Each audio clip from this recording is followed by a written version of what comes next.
Joining me now is Missouri Congressman Jason Smith. He is the chairman of the House Ways and Means Committee. Mr. Chairman, great to see you. Thank you so much for being here.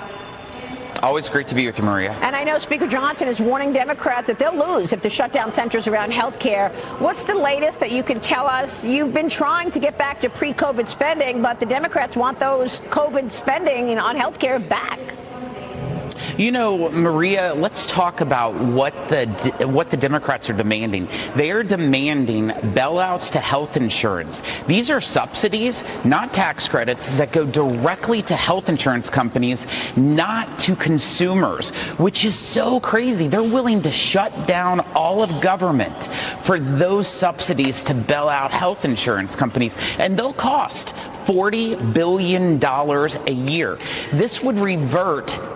This would revert back to a married couple who makes more than $600,000 a year that they get subsidized for their health insurance. Working families do not accept or tolerate these actions of the House and Senate Democrats. Do you feel you have the votes to get your plan out of the House? You're going to have a vote tomorrow morning. Is that right? It appears that we have the votes. Of course, whenever you can only lose two people in the House of Representatives, and usually one's a guaranteed of the two that's not going to be supportive, then you can only lose one.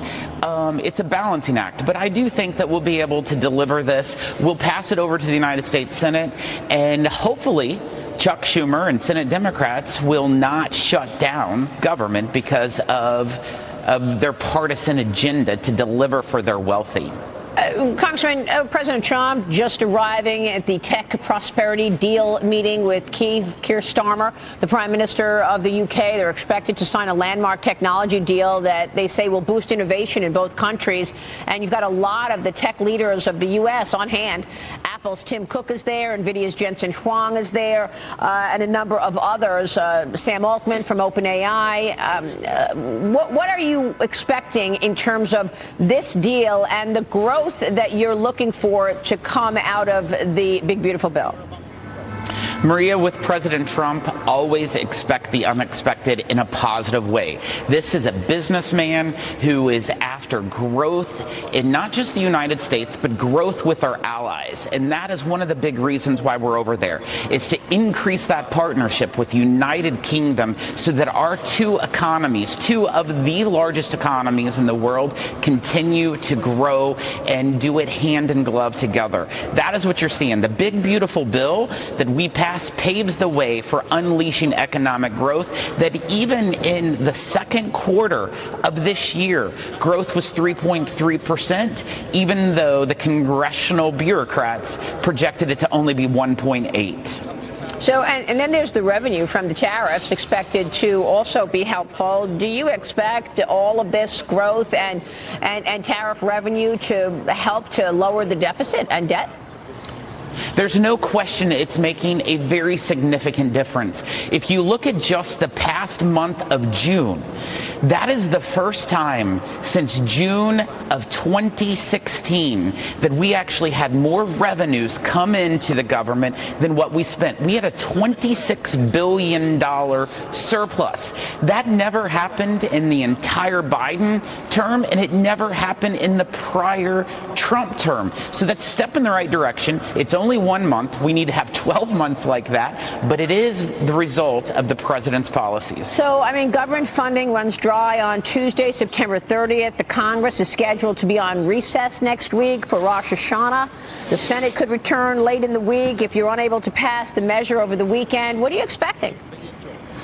I really hope that the Senate will get it done. It all rests, Maria, on 8 Democrats, because the Senate has the crazy filibuster rule that you have to have 60 votes in order to pass something. We'll pass the government funding out of the House of Representatives this week, send it over to the Senate, and we'll see This is the same funding bill. The CR is the same funding bill of what Biden had, that Schumer voted for and Senate Democrats voted for just 4 to 5 months ago. For them to shut down government because they want to bail out health insurers, I don't believe that that's going to set well with the American people. Congressman, let me get your take on Section 230. I know after Charlie Kirk's assassination, this horrific situation, the debate over Section 230 protections for social media companies is rising once again. Those videos of the shooting and the misinformation around it spread so rapidly online.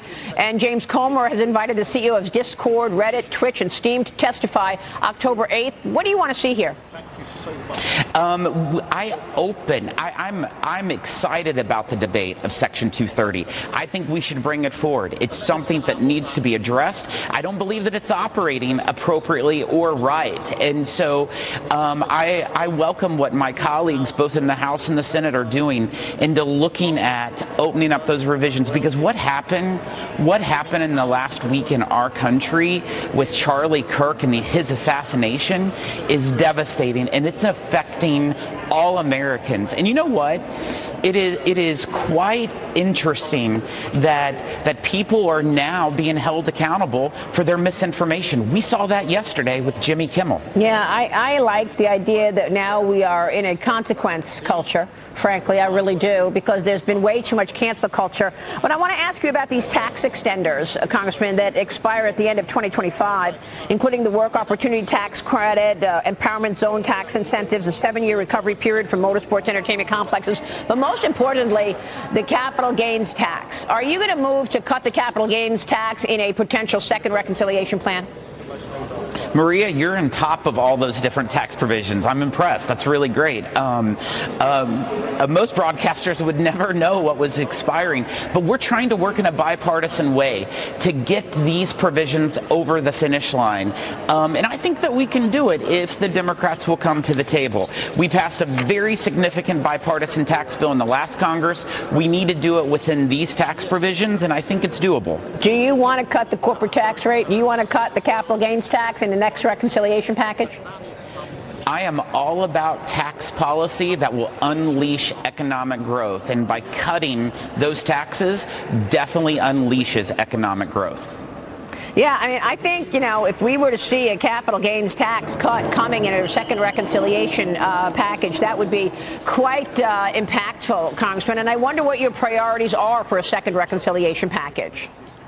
So first, I want to be completely straightforward with you, Maria. I said all along that we should have one reconciliation package, and that's why I pushed since last November that we do one big, beautiful bill, because never before in the history of America has two partisan reconciliation packages ever passed in the same year. It's very difficult. I think it would be very tough to pass a second one. That's why I was encouraging trying to do a bipartisan package. I see. So you think you'll get a bipartisan package? And Democrats won't even allow a continuing resolution. I think that if the American people continue to push for these changes, the Democrats should come to the table. But they don't tend to pay attention to what people outside of Washington or their extremist liberal base decides to push them towards. Yeah, we're waiting on more information about a potential digital services tax and the fate there. We're watching President Trump and Keir Starmer here in this business reception in the UK right now. What are your expectations in terms of the UK removing the digital services tax and ensuring that the U.S. has fair trade with the UK? They better remove the digital service tax. This is something that was a huge debate during the Big Beautiful Bill. If you remember, we had a section within the Big Beautiful Bill that was going after a lot of foreign governments that did not recognize our tax structure.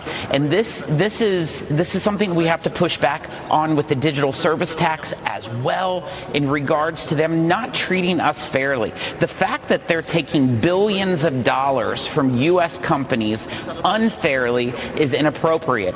And the president is a fighter for free and fair trade, and that means our trading partners needs to treat us respectfully and equally. They're not doing that right now. Those digital service taxes are a sham. Yeah, I got to tell you, Congressman, I mean, policy matters. And we've been talking with a number of CEOs this week who are increasing their investment in America because of the tax policy that you all have come up with in the big, beautiful bill. That's why we're seeing all this money come into the country. President Trump's about to speak. Let's listen in for a moment. Watch this.